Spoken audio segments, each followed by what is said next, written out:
जय हिंद दोस्तों। 3 पद हो चुके हैं सूरदास के पद से। आज आखिरी पद हम लोग इस पर चर्चा करेंगे। उस करुणा निधान की जिसने लोगों को अन्याय से बचाया है, अनीति से बचाया है, जो न्याय के लिए गोवर्धन पर्वत तक उठा ले गए हैं। आज गोपियां उसी न्याय का उदाहरण देते हुए उद्धव के माध्यम से श्री कृष्ण को एक संदेश भेजना चाहते हैं कि जिसने स्वयं अन्याय के खिलाफ लड़ा है, उसने अन्याय क्यों किया है, आखिर इसमें गोपियों का क्या दोष था। आज हम इस विचार तो आदर्श वाचन है, गौर फरमाइए। हरि हैं राज नीति पढ़ी आए, अरे हरि हैं राज नीति पढ़ी आए, समझी बात कहत मधु करके, समाचार सब पाए हो। समझी बात कहत मधु करके, समाचार सब पाए, हरि हैं राज नीति पढ़ी आए। एक अति चातुर होते पहिले ही, एक अति चातुर होते पहिले ही, अब गुरु ग्रंथ पढ़ाए, हरि हैं राज नीति पढ़ी आए, अरे हरि हैं राज नीति पढ़ी आए। बड़ी बुद्धि जानी जो उनकी, जोग संदेश पठाए हो। बड़ी बुद्धि जानी जो उनकी, जोग संदेश पठाए, हरि हैं राज नीति पढ़ी आए। उधो भले लोग आगे के, अरे उधो भले लोग आगे के, परहित डोलत धाये रे, हरि हैं राज नीति पढ़ी आए। प्रभु हरि हैं राज नीति पढ़ी आए। अब आपन मन फेर पाई हो, चलत जुहते चुराए हो। अब आपन मन फेर पाई हो, चलत जुहते चुराए, हरि हैं राज नीति पढ़ी आए। ते क्यों अनीति करे आपुन जो, ते क्यों अनीति करे आपुन जो, और अनीति छुड़ाए रे, हरि हैं राज नीति पढ़ी आए। राज धर्म तो यही प्रभु जो, प्रजा न जाहि सताए रे। राज धर्म तो यही सूर जो, प्रजा न जाहि सताए। प्रभु हरि हैं राज नीति पढ़ी आए। हमारा जब कोई अपना होता है तो अगर हम उसको अपनी कुछ सफाई देते हैं तो सीधे वो बात कहेगा, हमसे राजनीति मत करो या हमसे गुणा गणित मत करो। तो जाहिर सी बात है कि जो दिल का साफ आदमी है, वो साफ गोई से अपनी बात रखता है, अपनी बात बड़ी मजबूती से रखता है। उद्धव योग का संदेश दे रहा है और उद्धव के लिए ये कृष्ण प्रेम का मार्ग तला रहे हैं। अब कहती हैं, अच्छा कृष्ण ने आपको अपना चेला बना करके भेजा, वो खुद गुरु बन गए और आपको ग्रंथ पढ़ा करके भेजा। तो हम पंक्तिवार इसका अर्थ जानना चाहते हैं। हरि हैं राज नीति पढ़ी आए। सबसे पहले कृष्ण तो मथुरा चले गए, हम लोगों को छोड़ करके, झूठे वादे करके चले गए। अब आपको भेजा है और ये बातें गोपियां उद्धव से कब कहती हैं? समझी बाती कहत मधुकर के समाचार सब पाए।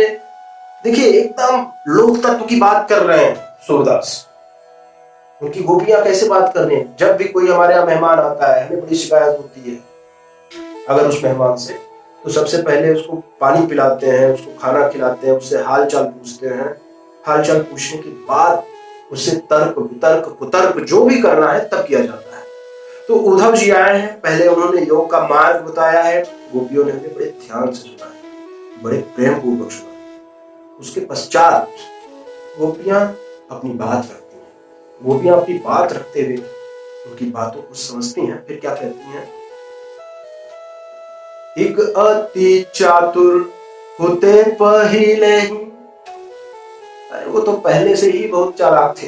वो जो कृष्ण कन्हैया थे, उनका पूछना क्या, वो तो बहुत पहले से ही चालाक थे। मीठी मीठी बातों में फंसा करके मथुरा निकल लिए। अब गुरु ग्रंथ पढ़ाए, अब वो आपके गुरु बन गए हैं।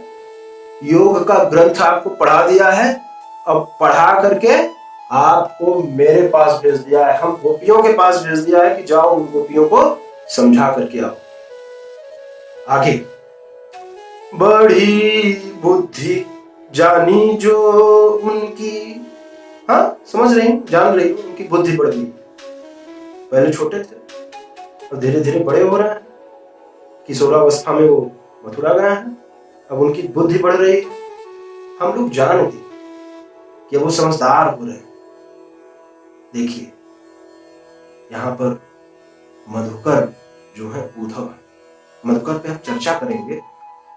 हम बीच बीच में अन्य प्रसंग इसलिए नहीं ला रहे हैं ताकि आप लोगों को समस्या न हो, अर्थ हो। तो वो भी उलाहना देते हुए कह रही है कि हाँ मैंने मान लिया कि कृष्ण बड़े बुद्धिमान हो रहे हैं, क्योंकि उम्र के साथ उनकी बुद्धि बढ़ रही है और योग का संदेश उन्होंने भेजा है। योग यानी ज्ञान का संदेश उन्होंने जो भेजा है, निराकार ब्रह्म का जो संदेश भेजा है। आगे क्या कहती है? उद्धव भले लोग आगे के। गोपियों का कहना है कि जब किसी से हृदय लगता है तो वहां ज्ञान काम नहीं आता, वहां समर्पण और भावना काम आती है।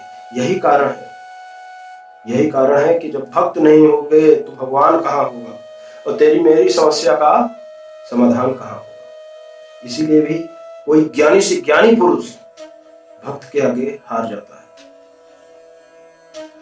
यही बात कहती है गोपियां। उद्धव भले लोग आगे के। हे उद्धव, जो भले लोग हैं, जो पिछले भले लोग हैं, वो बहुत अच्छे होते थे। क्यों? परहित डोलत था। परहित, दूसरों के कल्याण के लिए जो अपना सर्वस्व न्यौछावर कर देता था, वह ऐसे व्यक्ति बड़े ही परोपकारी होते थे, बड़े ही सत्संगी होते थे। और परोपकार के लिए कृष्ण ने हमको तो त्याग दिया, लेकिन हमारा क्या कसूर है? अगर कृष्ण ने हमें छोड़ दिया, कृष्ण हमें भूल गए, यह बात सत्य नहीं है कि हम भी कृष्ण को भूल ही जाए। ते क्यों अनीति करे आपुंजो। वो अन्याय क्यों कर रहे हैं? वो अनीति का मार्ग अपना रहे हैं हम गोपियों के लिए। कृष्ण जिस कार्य के लिए गए थे वह कार्य संपादित हो चुका है। उन्होंने हम लोगों से वादा किया है, ठीक है, तो उसको निभाना चाहिए था। लेकिन आज वो अनीति कर रहे हैं। लोग कल्याण के लिए वह गए, लेकिन आज वह अनीति कर रहे हैं।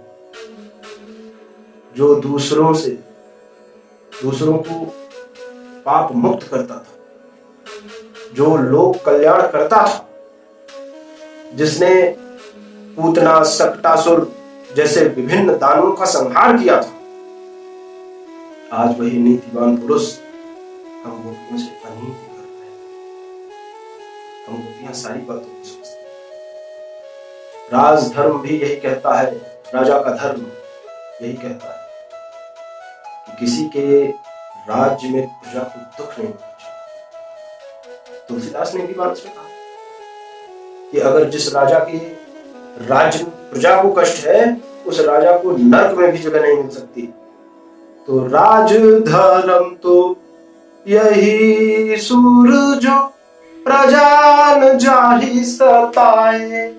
जिसमें प्रजा सताई जा रही है, हम कृष्ण के राज्य में, यानी नंद को वो राजा मानते थे, तो हम नंद के उस राज्य में, नंद के जो वारिस हैं कृष्ण के राज्य में अगर हम प्रताड़ित हो रहे हैं प्रजा के रूप में, तो यह एक राजा के लिए उचित नहीं है। देखिए, बातों को रखने का तरीका, गोपियां अनपढ़ है, लेकिन उसके बाद जिस व्यवहारिकता से वो अपनी बातों को रखती हैं, निश्चय ही है प्रेम की पराकाष्ठा सारे ज्ञान पर अपना विजय पता करता है। तो ये चौथा पद था।